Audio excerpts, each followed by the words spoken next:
Charcuterie Côme, partenaire du maillot jaune du circuit cycliste de la Sarthe, Pays de Loire.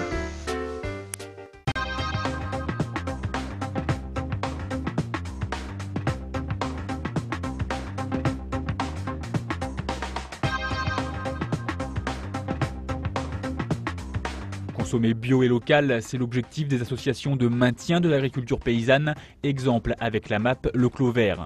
Des jeunes apprentis du bâtiment se mobilisent pour inciter les femmes à intégrer ce secteur encore très masculin. Le circuit cycliste de la Sarthe et des Pays de la Loire s'est achevé ce vendredi au Mans avec la terrible montée de Gazonfier. La victoire est revenue à Jean-Eudes Desmarais. Le coureur de la Cofidis s'est imposé en costaud.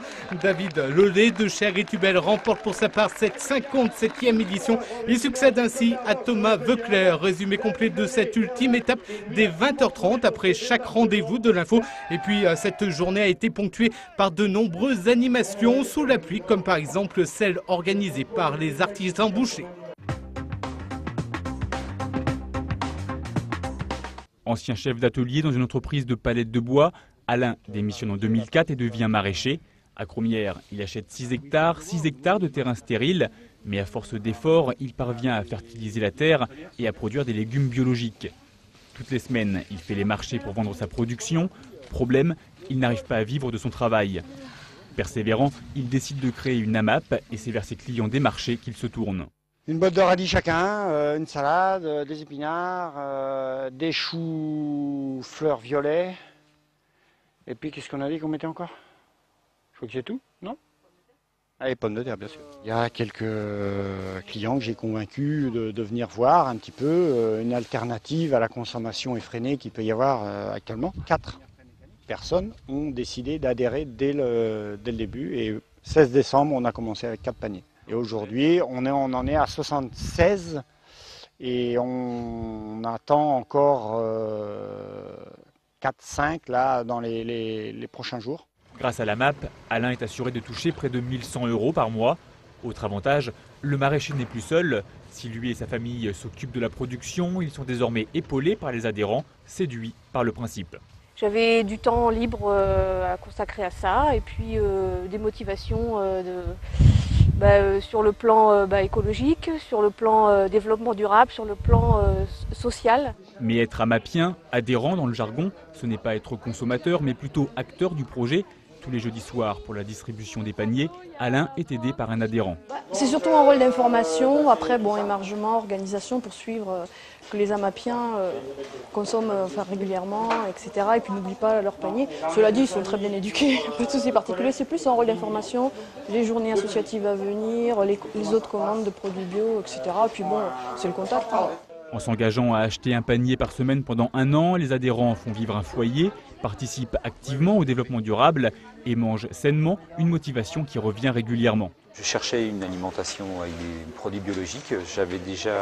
J'en avais déjà eu quand j'étais étudiant. Puis ça faisait un moment que je ne retrouvais pas, quoi. Ça doit faire 2 ans là, que j'y suis. En Sarthe, 4 AMAP ont déjà vu le jour. À terme, une AMAP devrait être créée tous les 25 km. Le bio a de beaux jours devant lui.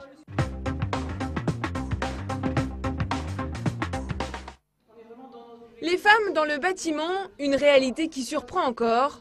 Alors, 7 jeunes filles du centre de formation du Mans ont réalisé un film. Leur but, montrer qu'elles ont leur place dans un monde traditionnellement réservé aux hommes. Je pense qu'il faut essayer de se battre un peu pour montrer que la femme est égale à l'homme. Quand ils sont tous ensemble, ils sont machos. Quand il y a des filles, c'est différent. Ils sont un peu plus ouverts, plus calmes. Il faut se faire accepter par les gars au début, quoi. Puis après, une fois qu'on est accepté, c'est bon. Aujourd'hui, elles sont 40 jeunes filles pour plus de 1000 hommes au centre de formation Manceau. Une différence qui a plusieurs origines. Que les réticences par rapport à ce qu'elles avaient entendu dire chez elles ou au cours de leurs études, ça c'était l'un des facteurs. Et puis le deuxième, il y avait quelques réticences, notamment au niveau des employeurs. J'ai fait 27 patrons avant de trouver le mien. J'en ai un qui m'a pris parce que justement j'étais une fille. En Sarthe, 250 femmes travaillent dans le secteur du bâtiment. Elles ont fait de leur féminité un atout. Une femme a ses avantages dans la finition. Je le vois par rapport à mes collègues quand je passe derrière eux. Admettons, on va couler les joints du carrelage et qu'il reste un peu de joint sur le carrelage. Moi, ça va me choquer que eux, non. Pour eux, non, on repassera demain et on grattera au cutter, mais pour moi, non, ça doit être fait bien dès le début. Leur métier est leur passion, elles en sont fières et ne regrettent pas leur choix. Toutes envisagent déjà leur avenir. Au début, quand on commence dans le bâtiment, on est fatigué, c'est sûr. Après, dans la vie tous les jours, non. Je veux dire, ça fait 4 ans que je travaille, ma vie, elle est normale. Je rentre à la maison, je fais à manger. Enfin, après, c'est quand on a des enfants que ça va être différent. Mais bon, normalement, on a des enfants à 2, donc il n'y a pas de raison que ça ne marche pas. Le nombre de femmes dans le secteur augmente d'année en année. Pourtant, des signes montrent que le chemin vers l'égalité reste long. Depuis leur création en 2004, aucun contrat de mixité n'a été signé en Sarthe. Cette aide aux entreprises pour l'embauche ou la promotion de femmes dans des métiers où elles sont peu représentées peut tout de même atteindre 6 000 €.